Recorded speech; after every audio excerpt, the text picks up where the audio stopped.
네, 오늘 챕터 3는 이제 아까 12시대로 나눴다 그랬잖아요. 12시대로 나눠서 12시대 중에 창조시대. 저는 이름을 바꿨어요. 이게 선사시대다. 이렇게 제가 이름을 바꿨지만, 하여튼, 창조시대라고 되어 있습니다. 자, 가장 중요한 건 성경에는 두 가지의 큰 중요한 줄거리가 있죠. 하나는 사람이고요.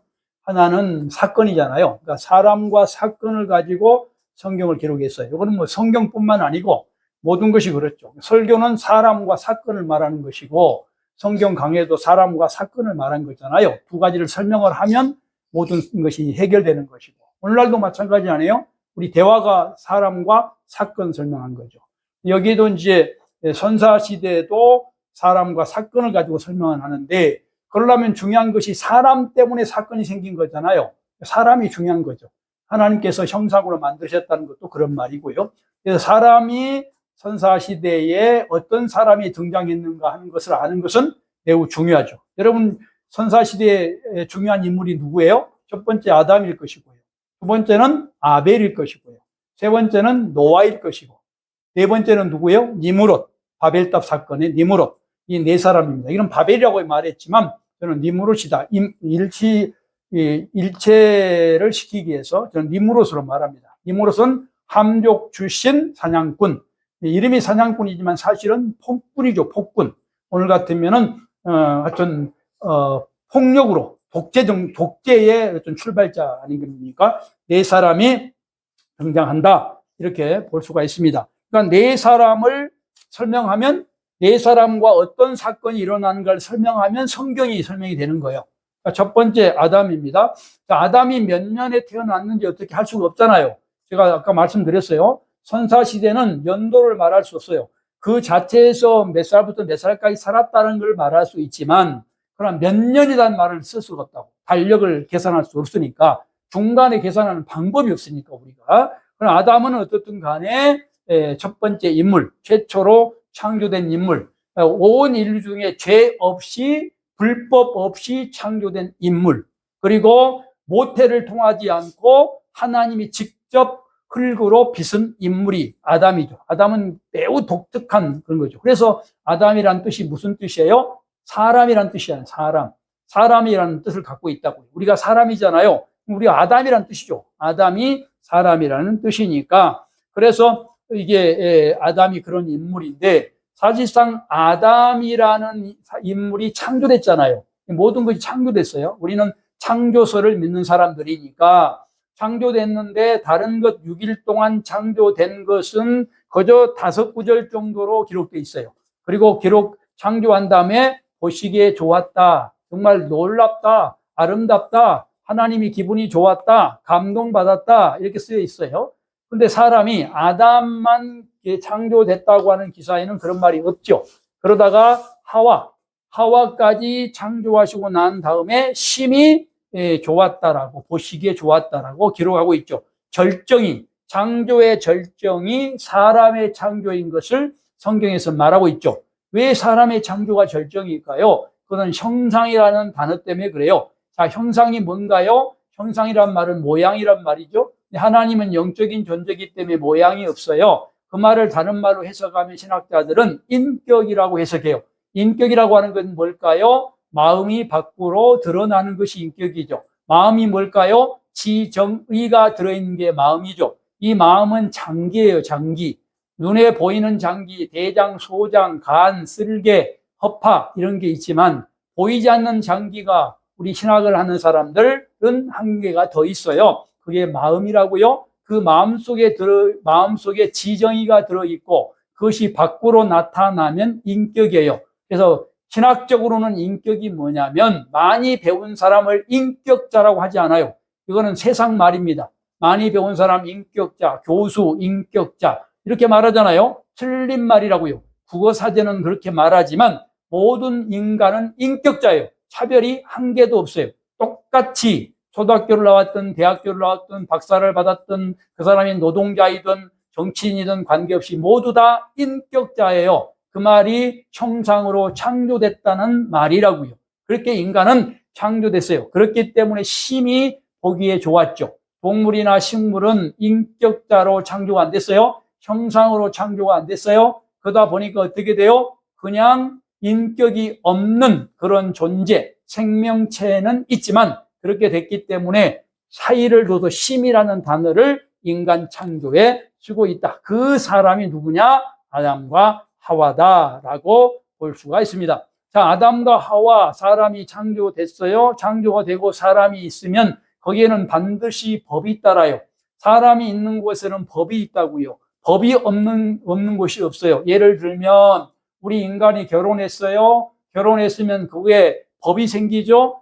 어떤 집안에는 성문법도 있어요. 벽에다가 법을 쓰잖아요. 남편은 설거지를 하고 아내는 무엇을 하고 법을 쓰는 경우가 있잖아요. 법이 없다고 하더라도 우리에는 어떤 거? 불문법이 있죠. 다 법이 생깁니다. 특별히 중요한 법이 뭐예요? 결혼하면 다른 남자나 여자에게 관심을 가지면 안 돼요. 그건 불법인 거잖아요. 더군다나 어떻게 돼? 간음을 하게 되면 그것은 정말로 악한 범죄 행위가 되는 것이죠. 그렇죠? 다 법이 생기는 겁니다. 아담과 하와가 창조되고 하나님과의 관계가 형성되면서 법이 생겨요. 아마도 그 당시에 많은 법이 있을 수 있겠지만 여기에는 나타난 법이 뭐죠? 선악을 알게 하는 나무에 열리는 그런 과일, 선악과를 먹지 마라라는 법이었겠죠. 그 법을 어기면 어떻게 된다? 죽는다라고 되어 있어요. 자, 죽는단 말이 무슨 말이에요? 그때는 잘 몰랐지만 신약을 공부하는 우리들은 영적인 죽음과 육적인 죽음이 그때의 법에 의해서 결정됐구나를 우리는 추정해서 해석할 수 있죠. 영적인 죽음은 지옥 간다는 말이고 육적인 죽음은 원래는 죽음이 없었는데 죽는다는 그런 말이죠. 그의 표시가 에덴 동산에서의 어떤 거죠? 추방이죠. 추방이라고 하는 것이 뭐예요? 하나님과의 관계의 단절인 것이에요. 그렇죠? 교제 단절인 것입니다. 특별히 중요한 것은 교제라는 단어예요. 형상으로 창조됐단 말은 하나님과 교제한다는 말입니다. 여러분, 교제한다는 말이 얼마나 중요한 말이에요? 여러분, 누구하고 교제하세요? 교제하는 사람에 따라서 내가 달라집니다. 내가 대통령하고 교제하면 대통령처럼 되는 것이고요. 사장하고 교제하면 사장처럼 되는 것이고, 그렇죠? 총장하고 교제하면 총장처럼 되는 거예요. 여러분, 가만히 보세요. 제가 가끔씩 회사를 방문해요. 근데 우리 선배 친구들이 대표 회장인 경우가 있어요. 그럴 경우는 제가 회장처럼 대접받아요. 그렇죠? 1층에 노비에 가서 내가 김말동 회장 만나러 왔다 그러면 그때 고개가 확 숙여져요. 누구냐? 친구다. 그러면 대접이 달라져요. 근데 과장 만나러 왔다. 절대로 고개 안 숙여요. 그렇잖아요? 달라지는 겁니다. 이 교제라고 하는 것은 그런 의미예요. 그 교제를, 하나님과의 교제를 이룰 수 있는 것은 형상으로 창조됐기 때문에, 인격을 가졌기 때문에, 그러니까 하나님의 창조 목적이 교제잖아요. 교제를 하기 위해서 형상으로 창조했다는 거예요. 근데 그걸 어떻게 했다고요? 형상은 그대로 남아있지만 불법함으로 좁은 의미의 형상이 망실돼 버렸어요. 그것이 바로 뭐냐면 죽음의 결과였다는 것이죠. 자, 그 다음에 두 번째가 아벨이에요.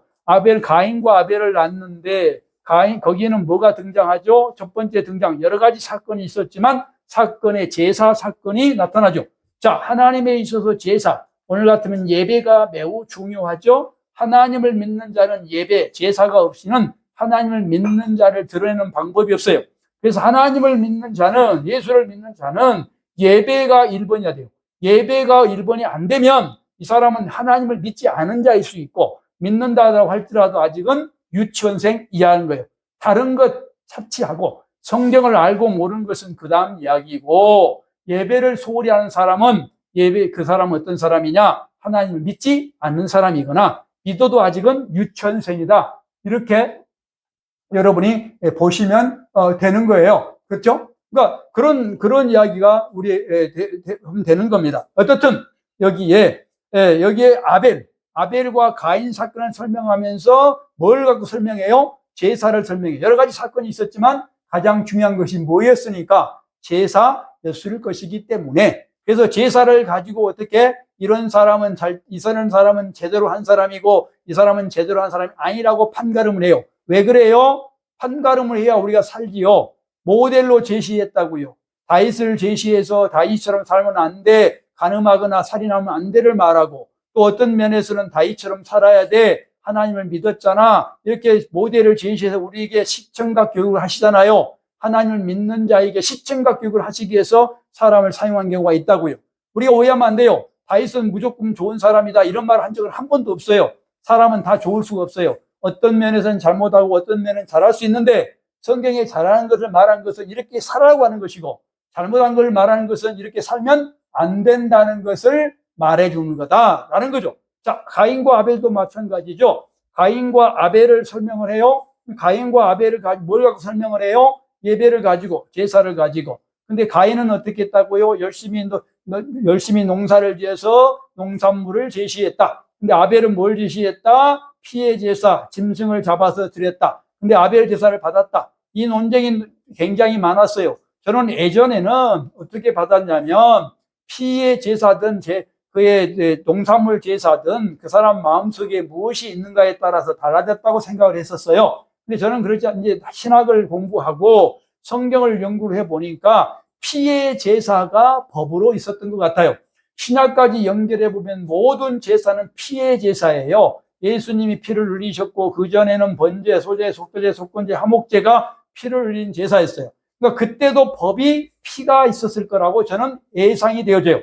근데 법을 어기고 누가 가인은 피를 안 드리고 피 제사를 안 하고 자기는 더 잘하기 위해서 아벨보다 더 좋은 제사를 드리기 위해서 좋은 곡식을 드렸다. 멋지잖아요? 그렇죠? 그런데 하나님 받아요? 안 받아요? 아무리 내가 보기에 느추해도 하나님의 법에 따라야 돼요. 법에 따라야지 법이 아니고 멋지게 봤다 소용이 없다고. 예를 들면 아론의 아들이 나답, 아비후, 엘라살, 이다말이에요. 아론은 4 아들이 있는데 나답과 아비후가 어떻게 됐어요? 멋지게 불을 들이죠. 그죠? 엘라살, 이다말과 다르게. 왜 드렸을까요? 성경에는 자기들이 더 나은 경쟁을 해서 자기가 아마도 대제사장 되고 싶었을 거예요. 그래서 멋진 불을 드렸어요. 하나님이 둘 다 죽여버렸어요. 왜요? 하나님이 법을 어겼으니까. 법을 어기는 건 이런 거예요. 여기도 바로 지금 아벨은 피의 제사를 드림으로 피의 제사가 뭐가 될까? 소 한 마리 잡는 게 뭐 대수야? 농산물이 더 비싼데? 이렇게 하면 안 된다고요. 그렇죠? 법을 지켜야 된다고요. 법을 안 지키면 어떻게 돼요? 말이 안 되잖아요. 교회도 마찬가지 아니에요? 교회 법이 있잖아요. 법을 안 지키면 그 교인이 아니잖아요. 남의 교인들은 법을 지킬 필요가 없어요. 갈릴리 교인들은 갈릴리 교회 법을 지켜야 되는 거예요. 그 법을 지켜야 제대로 되는 거라고요. 바로 지금 법을 지키지 않았기 때문에 가인의 제사는 문제가 생겼다.